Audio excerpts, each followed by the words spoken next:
que se utilizan en industria. Uno de los principales aspectos en los que nos vamos a enfocar es en determinar qué tipo de impurezas son las que están presentes en un agua industrial y también en las fuentes de agua naturales que contienen esas impurezas. En función de los usos que tiene el agua dentro de la industria y de las impurezas que el agua natural puede contener, así son los procesos de tratamiento de aguas. Por lo tanto, es muy importante cuando vamos a hablar de una industria tener claro cuál es el destino de nuestra agua para saber qué tipo de procesos y tratamientos se tienen que hacer para que ese agua tenga la calidad apta para el uso que se destina. Veremos cómo se reducen ciertas impurezas, qué tecnologías son las que se encuentran disponibles, cómo se eliminan, cómo se reducen y qué efectos indeseados tienen estas impurezas en equipos dentro de la industria. Es decir, un agua, por nosotros, aunque la veamos limpia, la veamos clara, no quiere decir que esa agua, esa calidad, sea apta para el uso que se destina y esa falta de calidad tiene a su vez asociados una serie de inconvenientes o efectos indeseados que llevan a problemas de mantenimiento, a problemas en equipos de intercambio de calor y que también veremos de una forma introductoria. Si os parece, vamos a comenzar con el webinar de hoy. Primero vamos a ver qué tipo de impurezas son las que tiene el agua y por qué hay que eliminarlas para su uso industrial. Todas las aguas naturales contienen distintos tipos y proporción de impurezas. Y estas impurezas dependen altamente de cuál es la fuente de agua. Como veremos, las impurezas que están presentes en un agua de mar, o un agua subterránea o un agua superficial pueden ser las mismas, pero la proporción en la que se encuentran en cada tipo de estas aguas es diferente. Por lo tanto, los tratamientos que se tienen que destinar en función de este agua para conseguir una calidad son diferentes también. Fundamentalmente, cuando hablamos de impurezas dentro del agua, hablamos de sólidos disueltos, materias en suspensión o sólidos en suspensión, materia orgánica, color, turbidez, presencia de grasas, aceites o en la industria del refino hablaremos también de presencia de hidrocarburos, gases disueltos y microorganismos. Todas estas impurezas, como veremos más adelante, en función del uso que se dé al agua, tienen unos efectos indeseados en el caso de que no se reduzcan adecuadamente. Las fuentes de suministro de agua, como comentaba anteriormente, pueden ser bien aguas de origen natural, como es el caso del agua de mar, el agua subterránea, que son aguas de pozo, acuíferos, aguas superficiales, como pueden ser ríos, lagos, incluso el agua de un embalse. Y también tenemos aguas de origen industrial, que se pueden utilizar o reutilizar inclusive dentro de los procesos productivos de una industria. Esas son las aguas residuales. También tenemos los retornos de condensados que se producen en el circuito de agua de calderas y cualquier tipo de efluente de un proceso industrial. Por ejemplo, podría ser la purga de una torre de refrigeración o similar. Todas esas aguas que se desechan por no tener una calidad apta para ese uso pueden reutilizarse y pueden servir como fuente de alimentación para otros procesos dentro de la propia industria. Porque dentro de la industria el agua no siempre se requiere con la misma calidad, sino que tiene diferentes usos que requieren una calidad diferente. Desde calidades poco restrictivas, como puede ser un agua para lavado de equipos, a calidades muy restrictivas, como es el caso del agua de calderas, especialmente calderas de alta presión, donde se requiere una calidad de agua ultra pura, que sería la calidad más alta que se requiere en un agua de estas características. Como veremos, las impurezas que mencionábamos antes, como por ejemplo la cantidad de sólidos disueltos o la cantidad de materia en suspensión, en función del agua de origen natural que comentábamos antes o de origen industrial, la proporción en la que se encuentra es distinta. De esta forma, por ejemplo, las aguas subterráneas son aguas que contienen muy pocos sólidos en suspensión, ya que son aguas que previamente se han filtrado a través de las capas de roca de la corteza terrestre, mientras que las aguas superficiales es todo lo contrario. Son aguas que tienen normalmente una gran cantidad de sólidos en suspensión.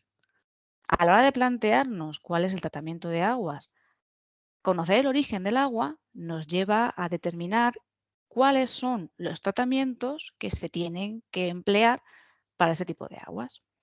En el caso, por ejemplo, de las aguas superficiales, el primer tratamiento que se debe realizar está enfocado a la reducción de los sólidos en suspensión, ya que se encuentra presente en un alto contenido, incluso de gran tamaño en algunos casos.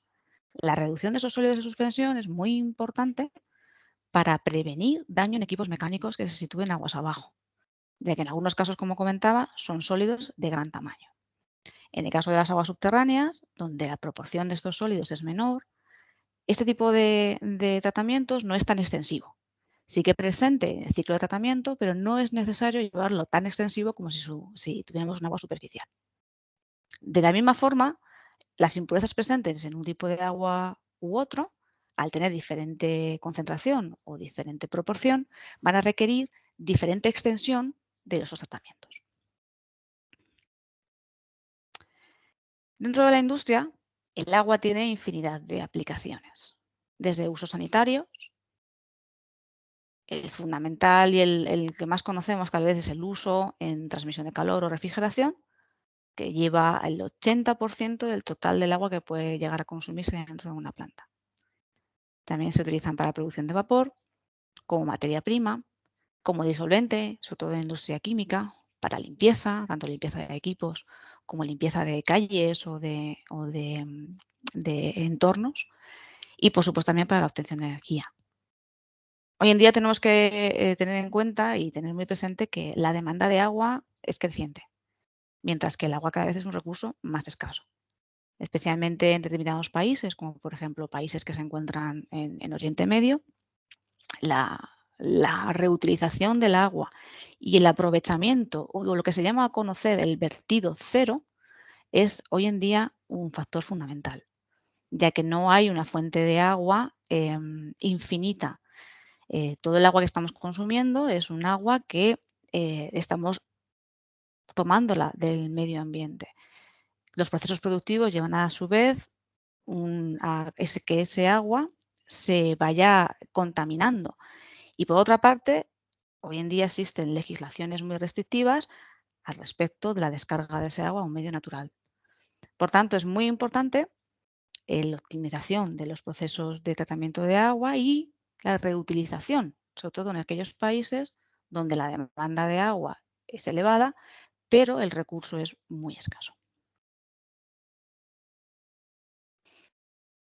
Dentro de la industria, el agua puede utilizarse en procesos con un solo propósito, en lo que se denominan sistemas abiertos, o con también su denominación en inglés one-through, o como agua de aporte o de make-up. Por ejemplo, una torre de refrigeración sería un sistema abierto. Un sistema one-through es un sistema en el que el agua pasa una única vez y es descargada después de su uso. No tiene ni recirculación ni reutilización. Simplemente pasa otra vez, hace un efecto de enfriamiento en la mayoría de los casos y se retorna al medio natural del que procede. También se puede utilizar a través de una recirculación o reciclo. Sería el caso de las torres donde existe una evaporación, donde el agua entra como agua de aporte dentro de la balsa de la torre y existe una recirculación o reciclo dentro de la planta. Es decir, el agua se utiliza más de una vez. Y también tenemos la utilización del agua con un propósito sucesivo, es decir, cuando la reutilizamos. Volviendo al ejemplo de la torre de refrigeración, si el agua de la torre de refrigeración la estamos utilizando para enfriamiento de procesos, esa purga de la torre de refrigeración, que no es apta como para ser utilizada dentro del circuito, pero sí lo es para utilizarse en otros puntos de la planta. Ese agua se puede reutilizar al tener una calidad no apta para ciertos usos, pero sí para otros de menor exigencia. Eso sería una reutilización que nos permite, como decía antes, llegar a ese ideal, en algunos casos, de vertido cero. y que hoy en día en algunas plantas incluso es posible.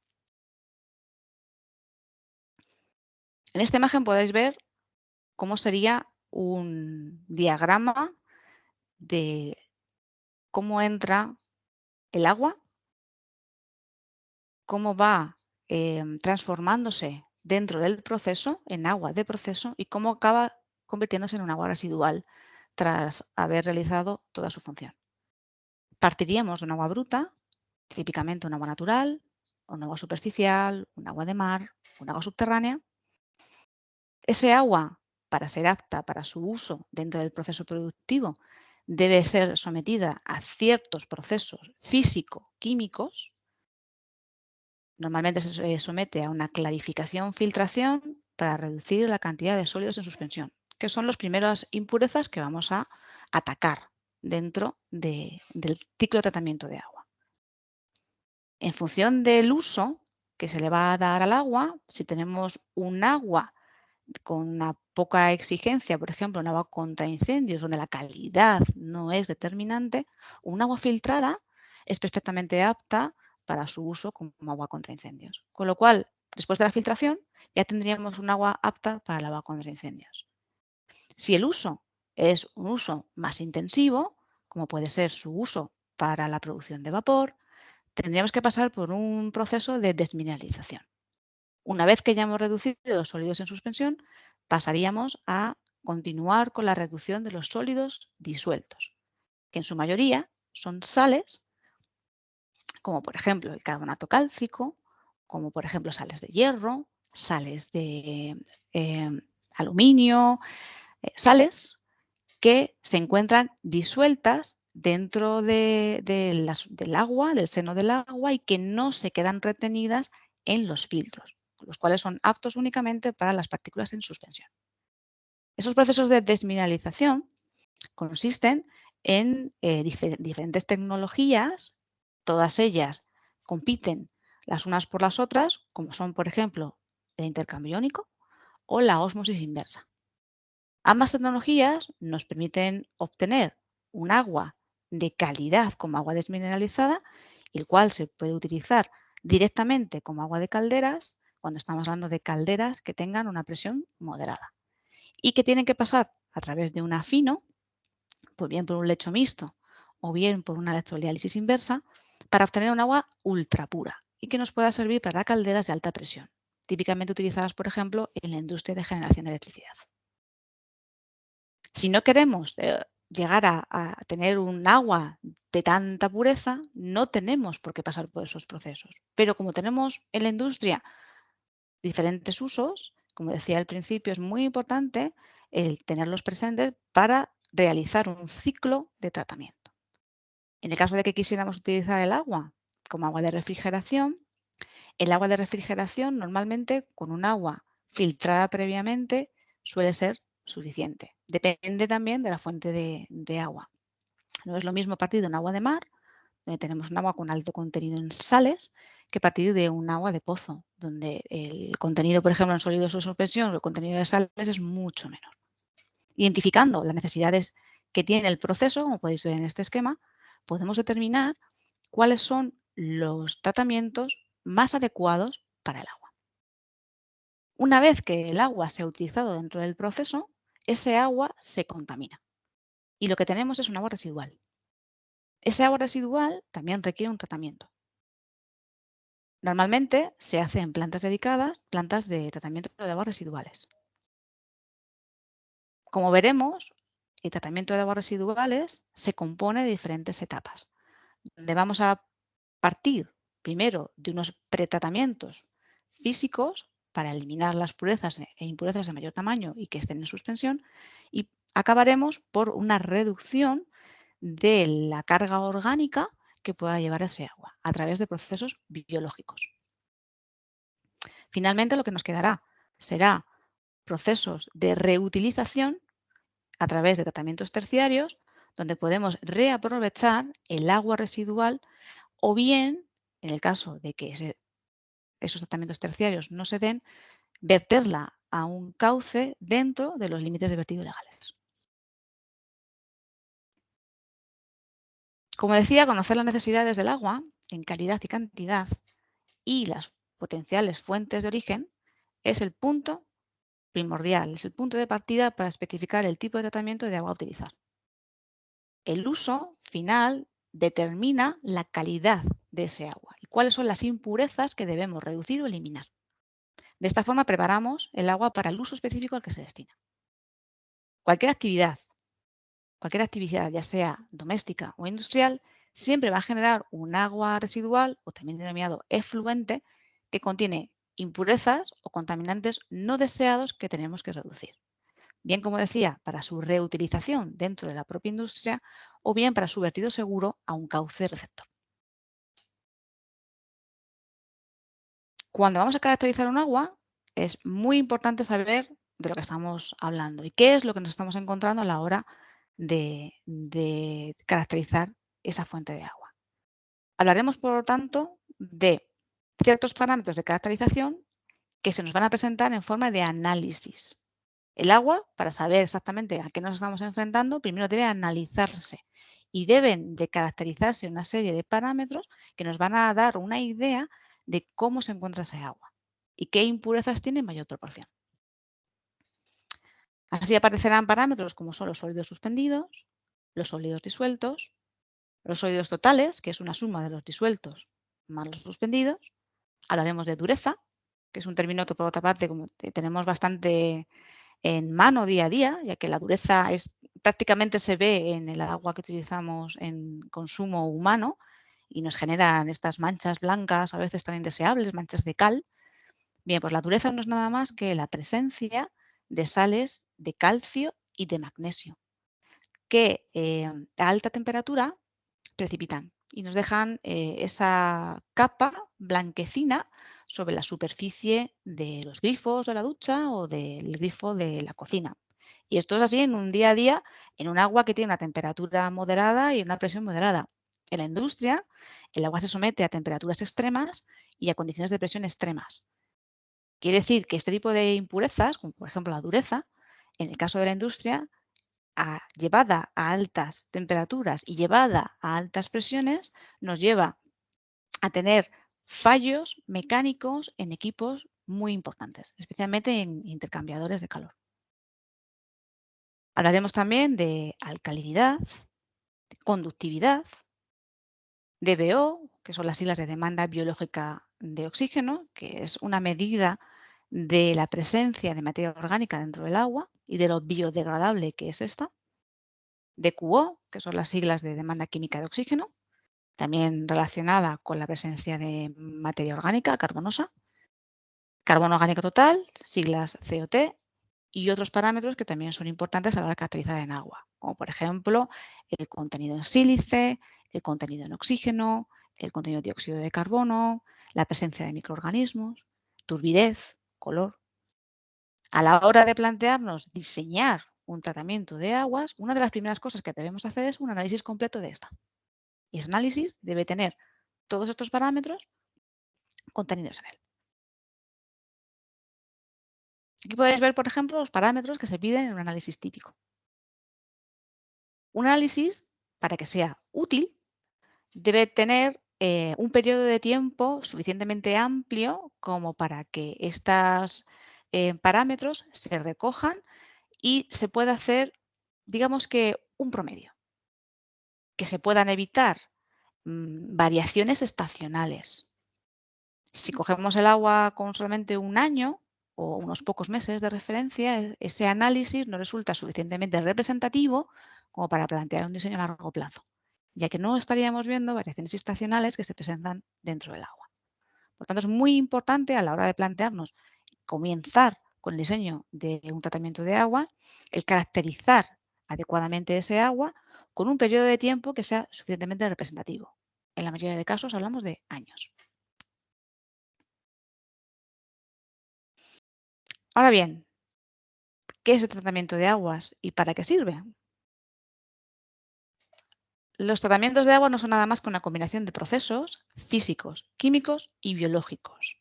Y son operaciones para la eliminación de partículas y contaminantes. No existe un único tipo de proceso o tratamiento para todos los usos que se le puede dar a un agua. Quiere decir que se pueden necesitar varios tratamientos en serie para lograr el objetivo de calidad deseado. Especialmente en la industria, donde tenemos unos estándares de calidad muy exigentes, estos tratamientos en serie son muy importantes de tenerlos identificados. Principalmente vamos a enfocarnos primero en la reducción de los sólidos en suspensión, posteriormente a la reducción de los sólidos disueltos. Esto en un agua bruta, en un agua de entrada a planta. En las aguas residuales nos enfocaremos tanto en la reducción de los sólidos en suspensión como en la reducción de los contaminantes orgánicos. Y si además hay presencia de microorganismos patógenos, a la desinfección del agua. En las siguientes diapositivas podéis ver, partiendo de un agua natural, cuál es su característica más relevante y qué tipo de tratamientos podemos hacer para conseguir un agua de una calidad determinada dentro de la industria. Por ejemplo, si partimos de un agua de mar, su característica más importante es una elevada conductividad, es decir, una elevada presencia de sales disueltas. El tratamiento de este tipo de agua es la desalación. La desalación puede hacerse bien por ósmosis inversa o bien por destilación. Lo más convencional hoy en día, quizás estamos más familiarizados con la desalación con membranas, que sería la desalación por ósmosis inversa. La desalación por destilación se sigue llevando a cabo, pero solamente en países que tienen una elevada concentración de sales, donde el mar, por ejemplo, en el Golfo Pérsico, tiene una elevada concentración de sales y además las plantas se encuentran adyacentes a plantas térmicas, porque necesita de una fuente de energía para poder llevarse a cabo. En el caso de las aguas subterráneas o las aguas superficiales, se caracterizan por tener una salinidad media. No son tan salinas, no tienen una conductividad tan elevada como tiene el agua de mar. Sin embargo, tienen un alto contenido en dureza, un alto contenido en sales cálcicas y de magnesio, y un alto contenido también en sólidos en suspensión. Por lo tanto, los tratamientos van a ir enfocados primero a la reducción de los sólidos en suspensión para después proceder a la reducción de los sólidos disueltos. Para la reducción de los sólidos en suspensión se llevarán a cabo tratamientos físico-químicos y de filtración, así como de clarificación. Para la reducción de los sólidos en suspensión haremos tratamientos de ablandamiento cuando queremos enfocarnos únicamente a la dureza cálcica y magnésica, y lo más típico serían tratamientos de desmineralización, los cuales pueden llevarse a cabo por ósmosis inversa o por intercambio iónico. En el caso de las aguas residuales, entre las aguas residuales urbanas y las industriales, los tratamientos son muy parecidos. Hay algunas diferencias, pero esencialmente el tratamiento principal, que es un tratamiento biológico, es prácticamente idéntico. Las aguas residuales urbanas se caracterizan por tener una carga orgánica muy elevada, mientras que en las aguas residuales la carga orgánica en algunos casos puede ser deficitaria y tener que añadir esa carga orgánica faltante para que el proceso biológico pueda tener lugar. Esa es una gran diferencia entre las aguas urbanas y las aguas industriales. Las aguas urbanas también tienen un alto contenido en sólidos en suspensión, mientras que las aguas residuales industriales pueden tener contaminantes o tóxicos presentes, que no se encuentran presentes dentro de las aguas urbanas y que requieren tratamientos específicos para poder reducir su concentración. Normalmente las aguas urbanas, una vez reutilizadas, pueden emplearse incluso para regadío. En el caso de las aguas industriales, su uso en regadío en la mayoría de países no está permitido y tienen unos usos diferentes, usos recreativos, o se intenta en la medida de lo posible, dado que partimos de un recurso muy escaso, su reutilización dentro de la propia planta. Los tratamientos combinados son muy parecidos, como comentaba.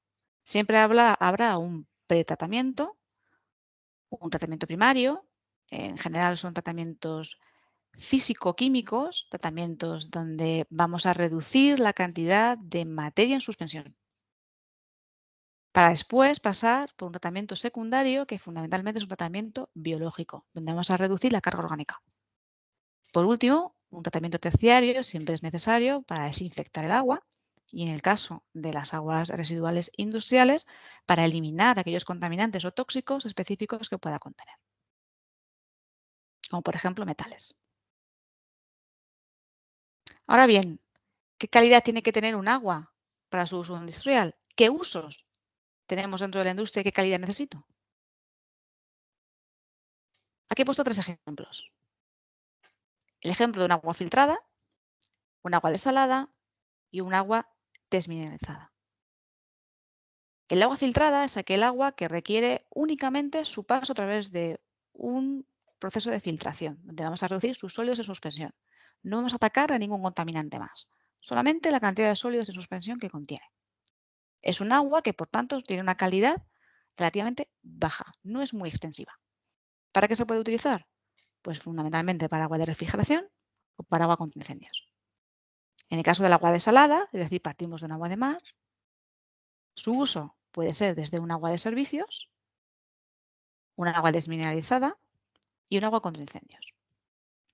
En el caso de agua desmineralizada, donde además de haber reducido la cantidad de sólidos de suspensión, hemos atacado a los sólidos disueltos, el agua desmineralizada tiene su uso principal como agua de calderas, perdón, me he ido de diapositiva.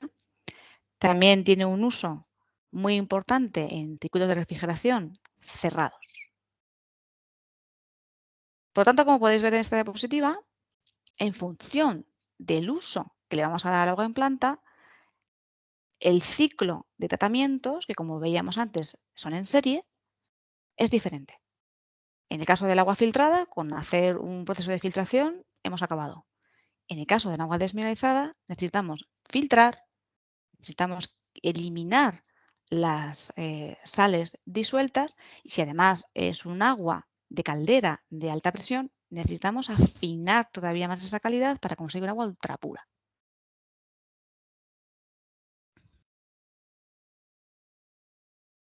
Todo esto que estamos viendo, lo que nos lleva a entender es que la presencia de todos estos contaminantes e impurezas dentro del agua, si no se eliminara, tendría un efecto secundario dentro de los procesos productivos que es indeseado. ¿Cuáles son los efectos indeseados? Vamos a ver algunos ejemplos en las siguientes diapositivas. En el caso de la presencia en el agua de gases disueltos, como es el oxígeno o el dióxido de carbono, su efecto inmediato es la corrosión. En el caso de la presencia de estos dos gases en las calderas, lo que nos lleva es a una corrosión por picadura. Lo que nos va a hacer es picar los tubos. Y con el tiempo, si esa corrosión se extiende y los gases disueltos, su concentración se mantiene en las condiciones de operación, lo que podría llevar es incluso a una rotura del tubo. La presencia de sales de calcio, magnesio y hierro nos llevan a deposiciones y también esas deposiciones a la larga conllevan una corrosión del metal. Como decíamos antes, la dureza incluso la podemos ver en nuestra agua del baño, en nuestro grifo de la cocina, podemos ver esa capa blanquecina. Esa capa blanquecina llevada a condiciones extremas lo que provoca es una deposición alrededor de los tubos y de las canalizaciones del agua dentro de la planta que con el tiempo reduce su espesor efectivo y además, si estamos hablando de intercambio de calor, reduce la capacidad de refrigeración y por tanto crea puntos calientes que acabarían por romper el material. La presencia de sílice y de sales de sílice lo que nos lleva es a incrustaciones, a depósitos duros muy difíciles de eliminar a menos que hagamos un tratamiento intensivo dedicado. La mayoría de las veces con ácidos que son muy corrosivos también y que acabarían atacando al metal. La presencia de sólidos suspendidos o disueltos lo que nos lleva es a arrastres de líquidos, por ejemplo, en el vapor, hablando de calderas. La presencia de cloruro de sodio de sal en el agua, en las calderas de alta presión, lo que conlleva es su disociación, una electrólisis que se hace de forma espontánea a alta presión y alta temperatura y que también lleva a una corrosión dentro de la caldera. Por otra parte, la presencia de bicarbonato de sodio, de alcalinidad, lleva, en el caso de las calderas, a formación de espuma, totalmente también indeseada. En estas imágenes podéis ver, además, dos de los efectos más llamativos en el caso de la formación de incrustaciones y depósitos. En la diapositiva de la izquierda, en la fotografía de la izquierda, podéis ver un cambiador de calor. Y esos depósitos blanquecinos no son nada más que depósitos de sales cálcicas.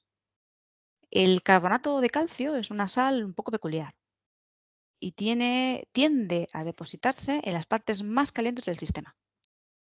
Por lo tanto, si se da la presencia de esta sal, a alta temperatura y alta presión, lo que nos formará es un depósito blanquecino alrededor del tubo que inhibe la transferencia de calor a través de él.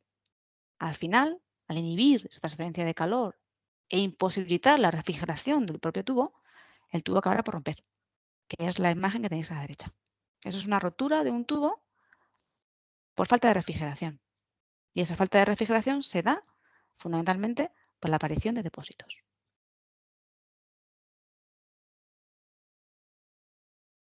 En el caso de agua de enfriamiento, donde también puede haber presencia de impurezas, lo más típico sería encontrarnos con fenómenos de corrosión, depósitos de lodos, de incrustaciones, como podéis ver en las imágenes. Las incrustaciones son duras y para poder eliminarse requieren procesos muy intensivos. En el caso de los lodos, es algo más pegajoso, también complicado de eliminar y que inhibe la transferencia. La presencia de materia orgánica nos puede además llevar a desarrollos microbianos, que aparezcan algas o que aparezcan microorganismos que también van a contribuir a un mal intercambio de calor y al mismo tiempo ensucian todo el circuito.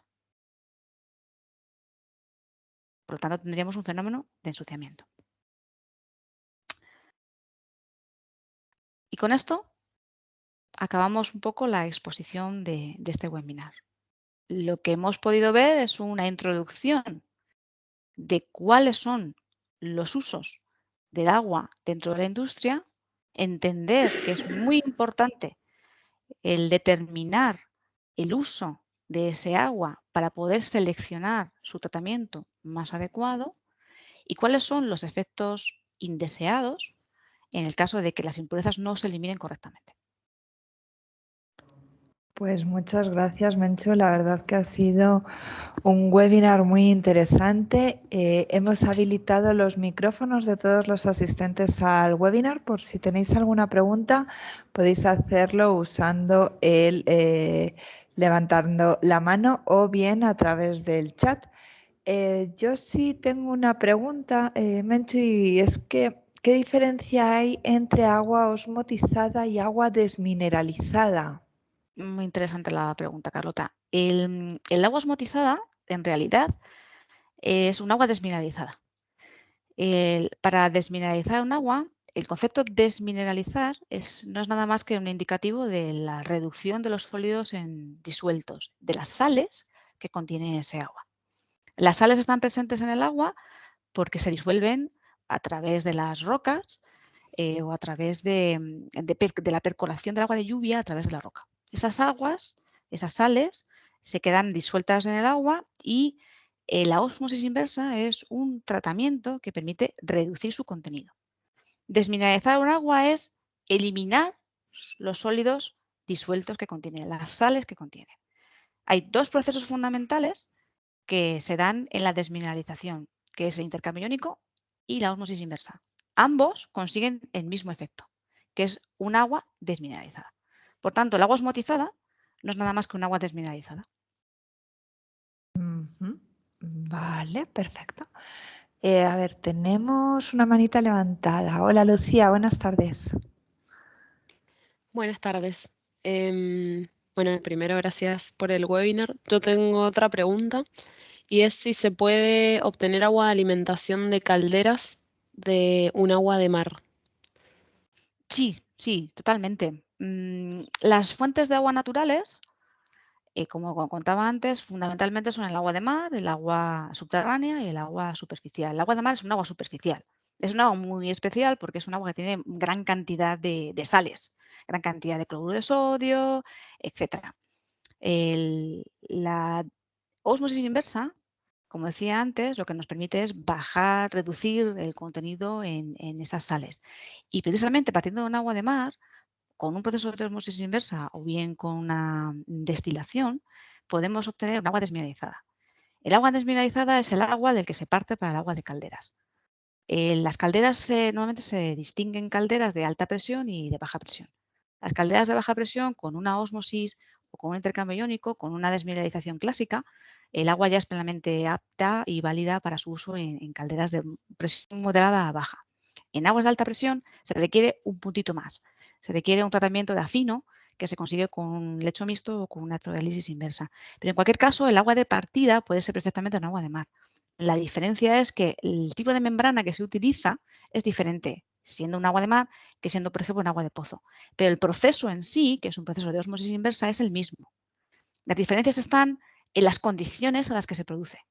El agua de mar requiere en la ósmosis inversa una presión elevadísima, porque se debe vencer lo que se denomina la presión osmótica del agua. En el caso de un agua superficial o un agua de pozo, esas presiones de trabajo son muy inferiores. Para agua de mar, para conseguir osmotizar un agua de mar, hablamos de presiones de más de 100 bares. En el caso de aguas salobres, de aguas de pozo o aguas superficiales, entre 10 y 15 bares sería suficiente. En cualquier caso, sí es posible llegar a obtener un agua de calderas a partir de un agua de mar. Lo único que el proceso de tratamiento como tal es un poquito más intensivo que si el agua fuera un agua de pozo o un agua superficial. Perfecto, muchísimas gracias.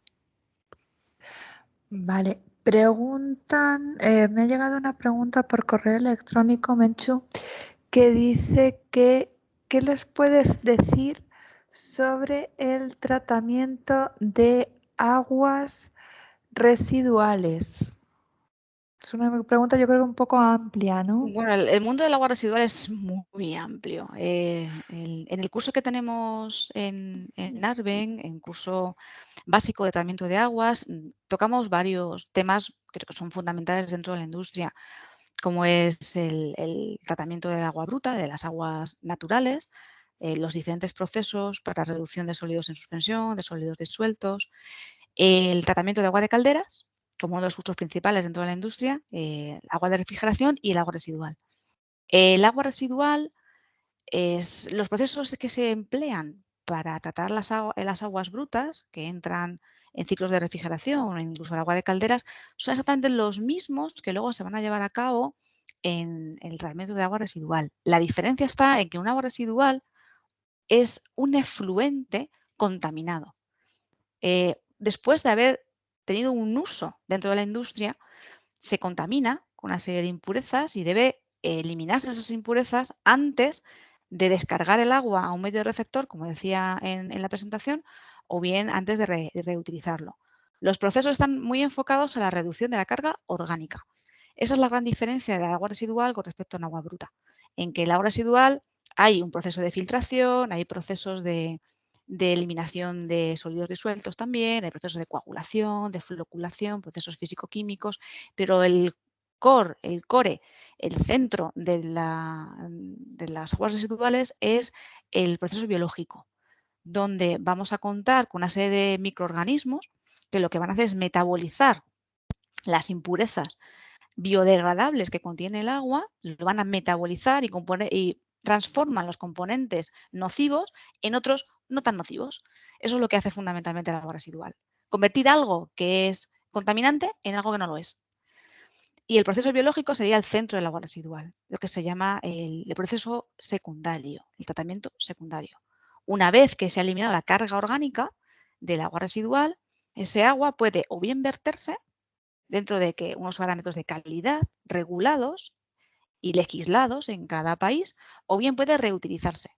Para reutilizarse pasa por lo que se llama un proceso terciario, que pasa por una desinfección para eliminar cualquier tipo de microorganismo patógeno, o bien pasa por un proceso dedicado a contaminantes específicos, como metales pesados o similar, para hacer ese agua apta para volver a ser utilizada.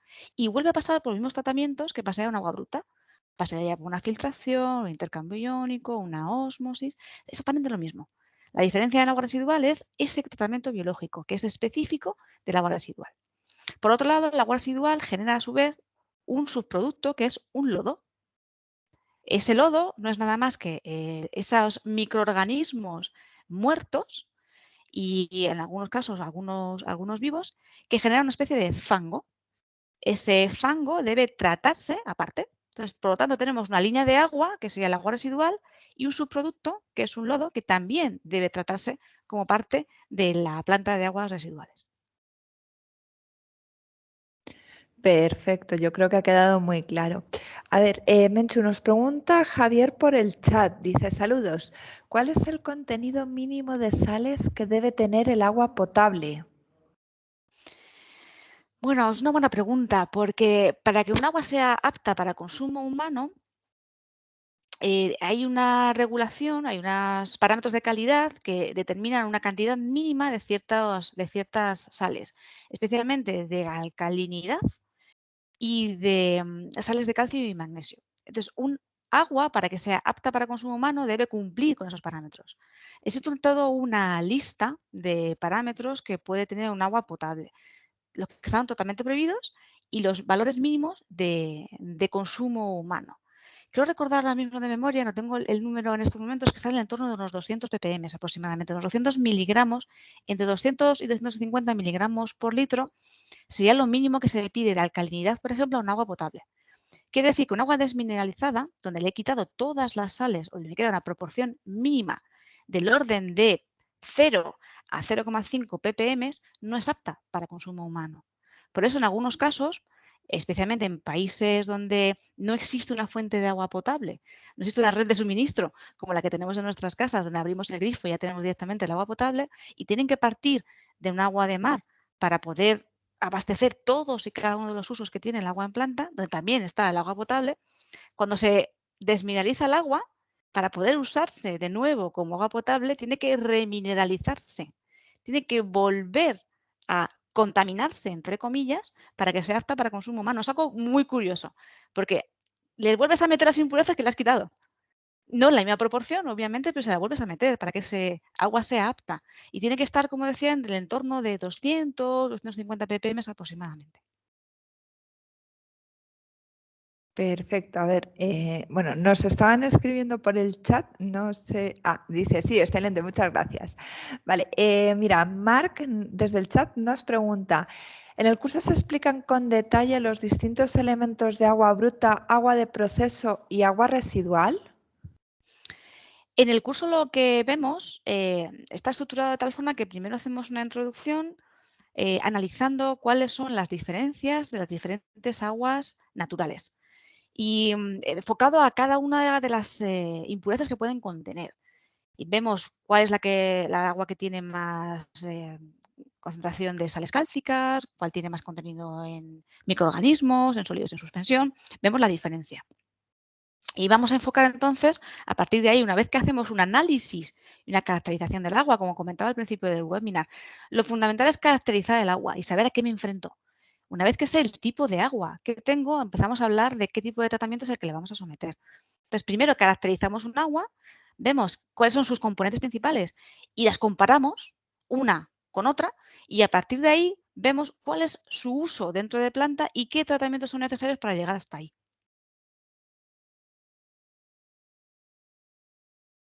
Perfecto. De todas formas, aclarar a Marc que este curso que comenta Menchu lo tenemos tanto en versión autodirigida como en versión en directo, que lo va a dar Menchu en 20 días. Sí, hoy es 8, el día 20, la semana del 28 de marzo. Entonces, bueno, pues si alguna persona se quiere inscribir en el curso de Menchu para la semana del 28 de marzo, nosotras encantadas de teneros en el curso para que os pueda explicar con detalle todos estos distintos elementos de agua bruta, agua de proceso y agua residual. Sí. Además, a mí me gusta el curso hacerlo dinámico. Y al final del curso tengo un pequeño juego en el que vamos poniendo retos a las personas que están atendiendo el curso. Con todo lo que hemos hablado, les ponemos un reto de, vale, yo ahora te voy a decir qué agua tengo y me vas a decir cómo llego a un tipo de agua. Yo tengo, por ejemplo, un agua de mar y quiero conseguir un agua de calderas. Y me vas a decir cómo llegamos ahí. Ahora parto de un agua de pozo y quiero llegar a un agua de refrigeración y me vas a decir exactamente cómo llego hasta ahí. Y los alumnos llegan realmente a tener esos conocimientos para poder jugar y van diciendo prácticamente sin ningún tipo de fallo cómo van de un tipo de agua a otra, en función del uso y del agua del que parten. Bueno, esta pregunta la voy a contestar yo, Menchu, porque pregunta Javier, dice, ¿la certificación es internacional?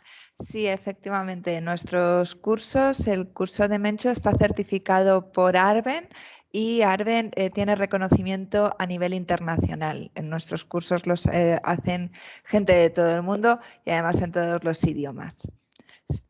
Perfecto, Javier, no hay ningún problema. Siendo de Perú, tenemos muchísimos alumnos de allí. Con lo cual, sí, la certificación está aceptada en Perú. Bueno, no sé si tenéis más preguntas. Repito, podéis volver a alzar la mano por si queréis hablar directamente con Menchu, que ya veis, es muy fácil hablar con ella, hacerle preguntas. Podéis escribirlo a través de el chat, si tenéis alguna otra.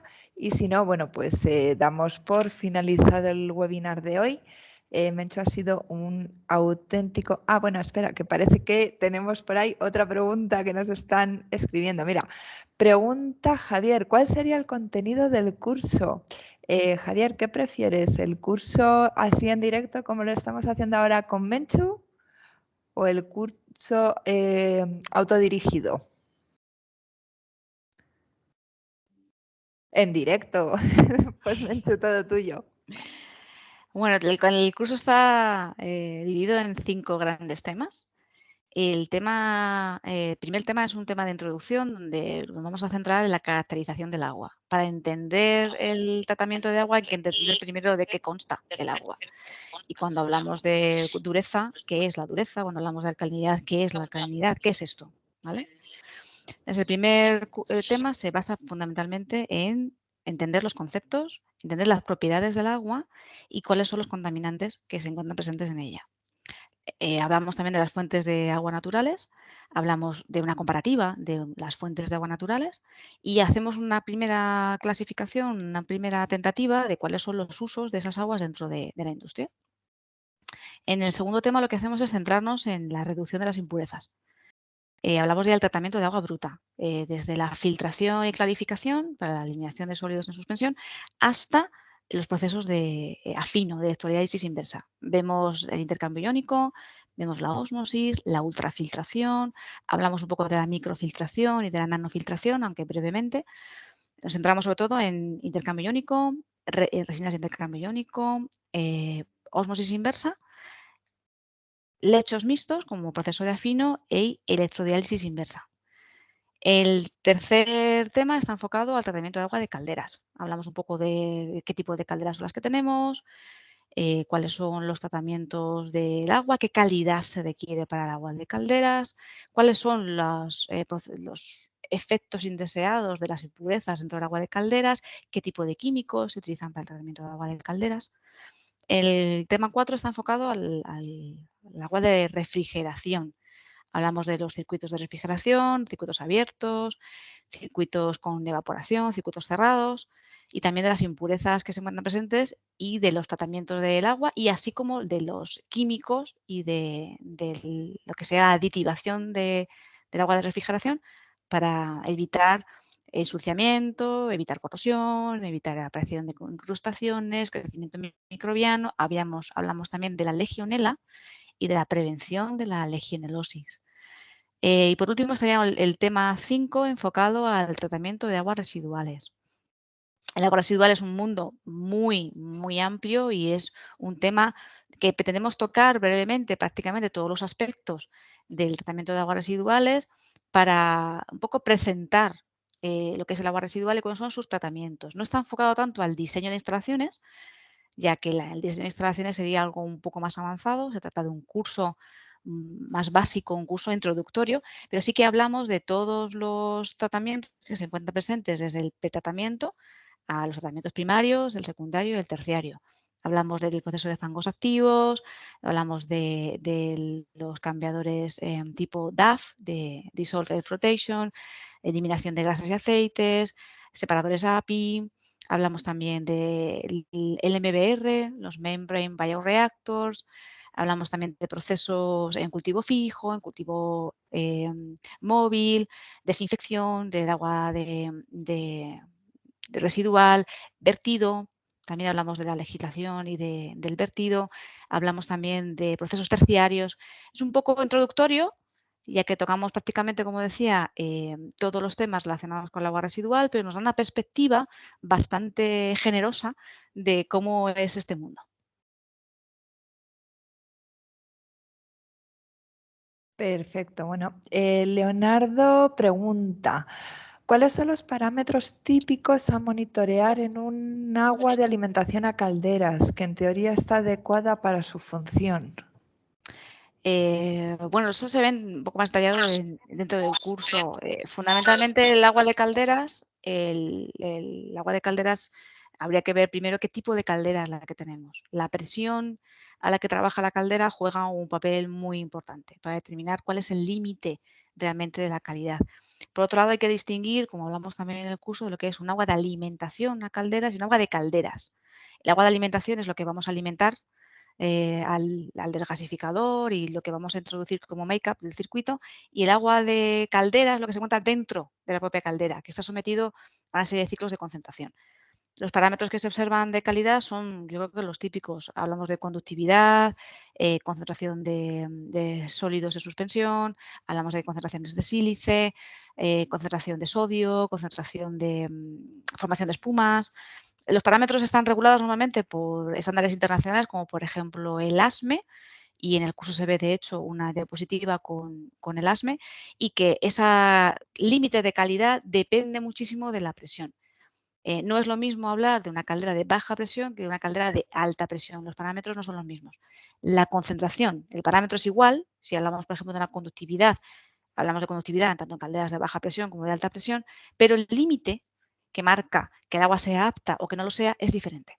Entonces, como decía, está regulado típicamente, siempre se debe consultar con los fabricantes de calderas porque ellos marcan cuál es el límite para que el agua sea apta, pero existen estándares internacionales como por ejemplo el ASME o incluso estándares de la Sociedad Americana de Fabricantes de Caldera y que vemos también a lo largo del curso.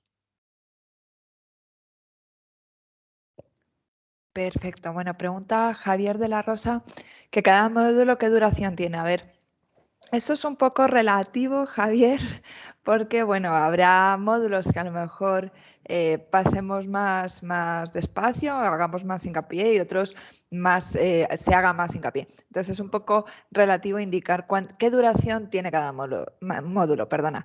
Sí te puedo indicar que bueno, el curso tiene una duración de 16 horas. Te hemos dejado ahí en el chat el enlace a la web del curso para la inscripción, donde bueno, podrás ver el contenido de cada una de las lecciones, la ficha del curso, opiniones de alumnos de Menchu que ya han hecho este curso en otras ediciones y muchísima más información. Hernán, Disculpe, sí, una adelante. pregunta. Soy Díganos. Hernán Vallejo. Una pregunta, ¿qué diferencia hay entre el agua desmineralizada y un agua destilada? Entiendo que es por el proceso, ¿no? Pero Esencialmente sí. El agua desmineralizada lo que consiste es en eliminar las sales, fundamentalmente eliminan lo mismo, que es la presencia de sales disueltas. En el agua destilada se emplea el calor para evaporar el agua. Entonces las sales, las impurezas que contiene el agua se quedan en el fondo del equipo, mientras que el agua evaporada es pura.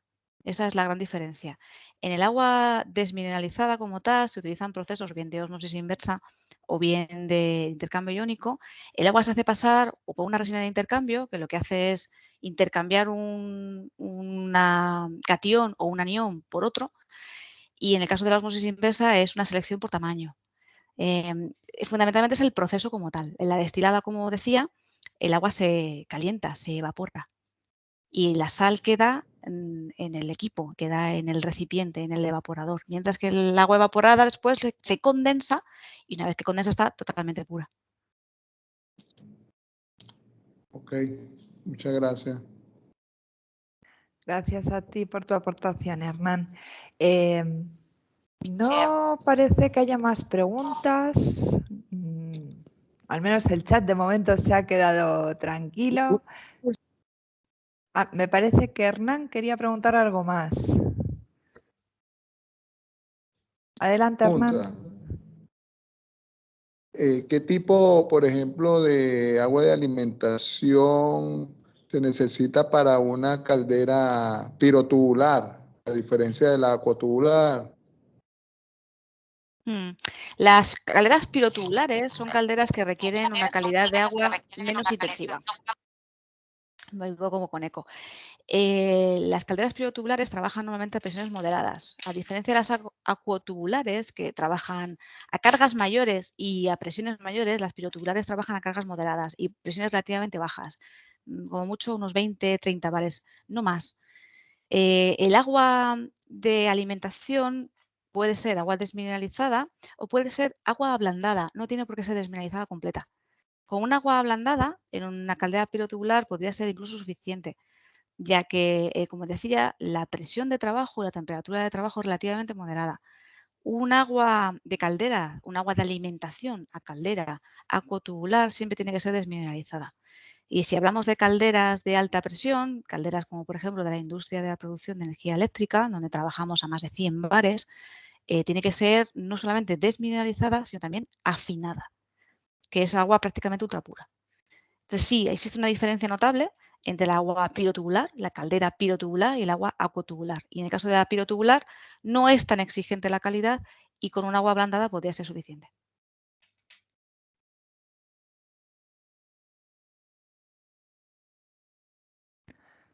Perfecto, Menchu. Yo creo que a Hernán le ha quedado claro. Hernán. Sí, muchas gracias, completamente, muchas gracias. Gracias a usted. Perfecto. Bueno, creo que ya sí que no hay más preguntas, Menchu. Ha sido un auténtico placer. Recordarles a todos nuestros usuarios que este webinar ha sido grabado y que a partir de mañana estará en nuestro canal de YouTube, bueno, pues para todo aquel que quiera volver a verlo o que no haya podido asistir. Y que además, bueno, pues como bien hemos comentado a lo largo de todas estas preguntas que nos habéis hecho, si os ha gustado este webinar y queréis saber más sobre este tema, el 28 de marzo vamos a realizar el curso virtual de tratamiento de aguas y podéis inscribiros en el curso hasta el jueves 24 de marzo incluido. Gracias a todos por haber estado esta tarde con nosotros y, por supuesto, muchísimas gracias, Menchu, por este interesantísimo webinar. Muchas gracias a todos. Espero que haya sido útil, ha sido un pequeño aperitivo de lo que puede ser el curso, que creo que está orientado a entender y conseguir unos principios básicos en el tratamiento de aguas industriales. Estupendo, pues muchísimas gracias y buenas tardes. Gracias a todos.